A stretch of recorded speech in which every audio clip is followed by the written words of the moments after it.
بسم اللہ الرحمن الرحیم۔ السلام علیکم، میں ہوں ڈاکٹر ثانیہ چودھری اور آپ دیکھ رہے ہیں یوٹیوب چینل۔ پاکستان تحریک انصاف کے وہ اراکین نیشنل اسمبلی جنہوں نے اسمبلی سے استعفیٰ تو دیا تھا مگر آج تاریخ تک ان کا استعفیٰ منظور نہیں کیا گیا، باوجود اس کے کہ 11 ایسے ارکان تھے جن کے سیٹوں پر بائی الیکشنز منعقد ہو چکے ہوئے ہیں، جن کے سلیکٹو طور پہ استعفے جو تھے وہ منظور کیے گئے، لیکن نیشنل اسمبلی کے اسپیکر راجہ پرویز اشرف نے باقی کے جو استعفے تھے وہ منظور نہیں کیے اور وہ سچویشن ابھی تک پینڈنگ چلی آ رہی ہے۔ تو یہ جو اسمبلیز کو ڈیزالو کرنے کا پنڈی کے جلسے میں عمران خان صاحب نے ایک اعلان کیا تھا، اس کے بعد سے جب سے یہ شدت پکڑی ہے ملک کی پالیٹکس نے، سیاست نے، تو جہاں اسمبلیز ابھی تک ڈیزالو نہیں ہو پائیں اور اس کا ایک سلسلہ چلا آ رہا ہے جس کا جائزہ بھی ہم لیں گے، اس کے ساتھ بالکل جو دوسرے سائڈ پر ایک چیز چلی آ رہی ہے وہ نیشنل اسمبلی کی جو نشستیں ہیں، ان کے جو اراکین ریزائن کر چکے ہیں ان کی اسمبلی سے ریزگنیشنز منظور ہونے کا ایک سلسلہ ہے۔ تو پاکستان تحریک انصاف نے جو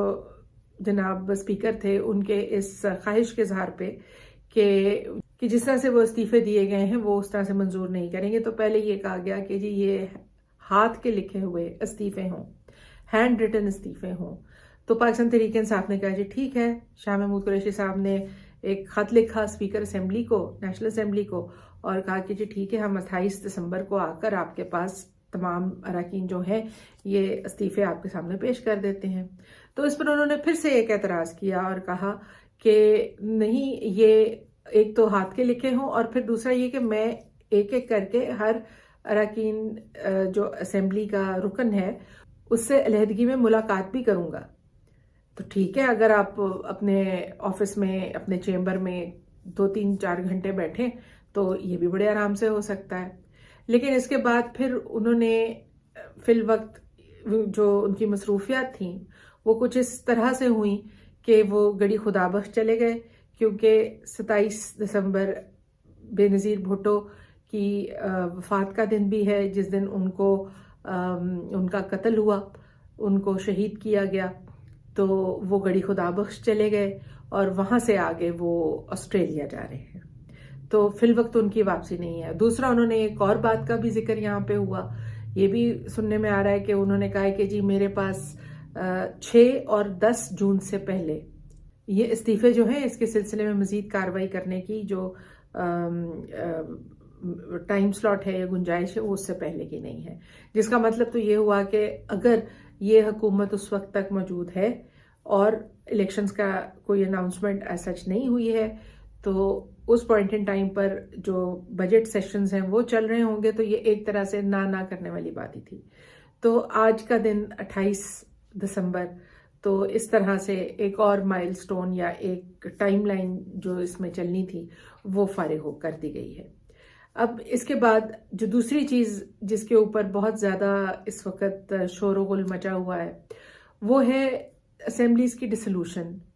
جناب عمران خان صاحب نے فیصلہ کیا، اس کو اناؤنس کیا کہ اسمبلیز کو ڈیزالو کریں گے، اس کی ایک تاریخ بھی دے دی۔ اب جب انہوں نے 23 دسمبر کی تاریخ دی تو اس کو ان کے اس اقدام کو بلاک کرنے کے لیے،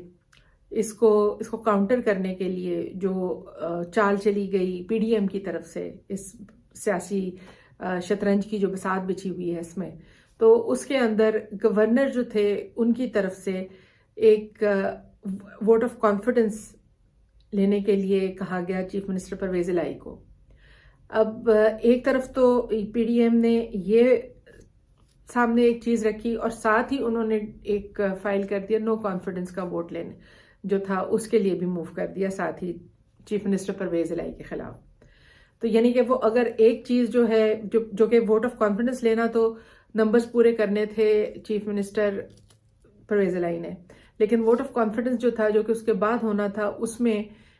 جو نمبر پورے کرنے ہیں وہ تھے اپوزیشن نے۔ اور دوسرا یہ کہ جب ایک دفعہ ووٹ آف نو کانفیڈنس کے لیے موو کر دیا گیا تو اس صورت میں اب اسمبلیز جو ہیں وہ چیف منسٹر ڈیزالو نہیں کر سکتے، تو یہ ایک سچویشن بن گئی۔ اب اس کے بعد جب دیے گئے وقت تک کیونکہ اس میں ایک خط لکھا تھا گورنر پنجاب نے چیف منسٹر پرویز الہی کو کہ آپ نے اس وقت تک اس تاریخ کو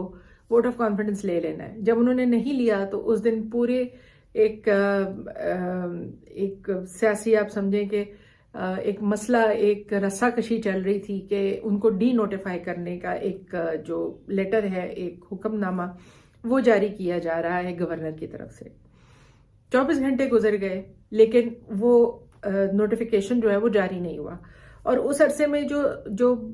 جس طرح سے اس کو سیاسی طور پہ سمجھا جا رہا تھا وہ یہ تھا کہ چونکہ اس کی گنجائش کانسٹیٹیوشن میں نہیں ہے لہٰذا یہ قدم نہیں اٹھایا جائے گا. لیکن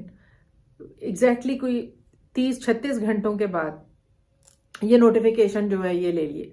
جاری کر دیا گیا. اور اس نوٹیفیکیشن کے پیچھے بھی ایک پوری کہانی ہے کہ کس طرح سے چیف سیکرٹری صاحب سے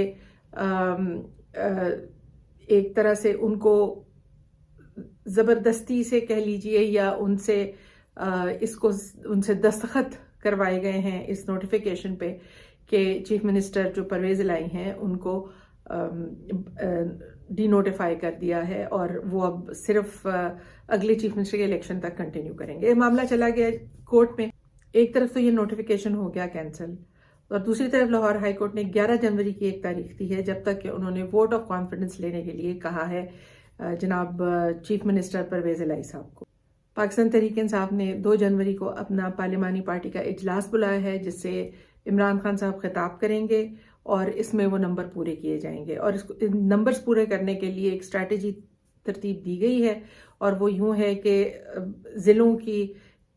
میں کچھ جو منسٹرز ہیں اور کچھ جو سینئر لیڈرز ہیں ان کی یہ ذمہ داری لگائی گئی ہے کہ اس ضلع کے جتنے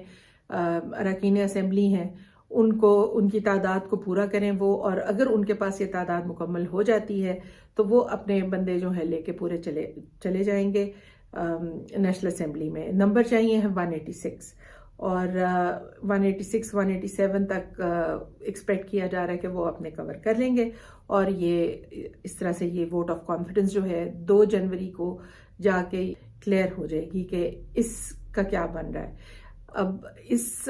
سے پہلے زرداری صاحب جو تھے وہ بھی ایک پوائنٹ پر پیپلز پارٹی نے بھی پنجاب کی جو چیف منسٹرشپ تھی اس پر نظریں گڑی ہوئی تھیں. پھر اس کے بعد حمزہ کے لیے اس کو ویکیٹ کیا گیا اس خواہش کو، اور حمزہ جو کہ ویسے تو باہر رہتے ہیں جب اقتدار ملے تو کچھ لوگ واپس آ جاتے ہیں، ان میں سے ایک حمزہ بھی ہیں. اور حمزہ شہباز شریف جو ہیں ان کو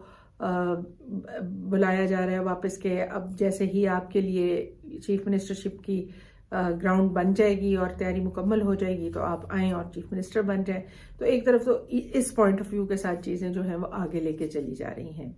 دوسری طرف ملک کی سیکیورٹی میں بہت پریشان کن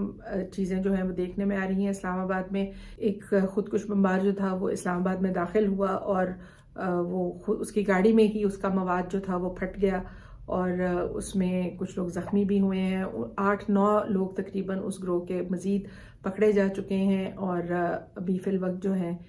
چیزیں کافی پریشان کن ہیں. یونائٹڈ اسٹیٹس اور برٹش اور آسٹریلین ایمبسیز نے اور سعودی عربیہ کی ایمبسیز نے اپنے جتنے ڈپلومیٹس ہیں اسلام آباد میں ان کے لیے یہ احکامات جاری کیے گئے ہیں کہ وہ ان نیسیسری طور پہ یا بلا ضروری گھروں سے باہر نہیں نکلیں اور کوئی ایسی موومنٹ نہیں کریں. خاص طور سے میریٹ ہوٹل کے لیے ایک دفعہ پھر یہ کافی بات چرچے میں ہے ایک دفعہ پھر سے کہ میریٹ ہوٹل جو ہے وہاں کافی سیکیورٹی تھریٹ جو ہے وہ وہاں کے لیے دی جا رہی ہے. ایک دفعہ اس سے پہلے بھی وہاں پر ایک واقعہ انفارچونیٹ قسم کا ہو چکا ہوا ہے. تو آج تک کے لیے بس اتنا ہی. اپنا بہت خیال رکھیے گا. اللہ حافظ.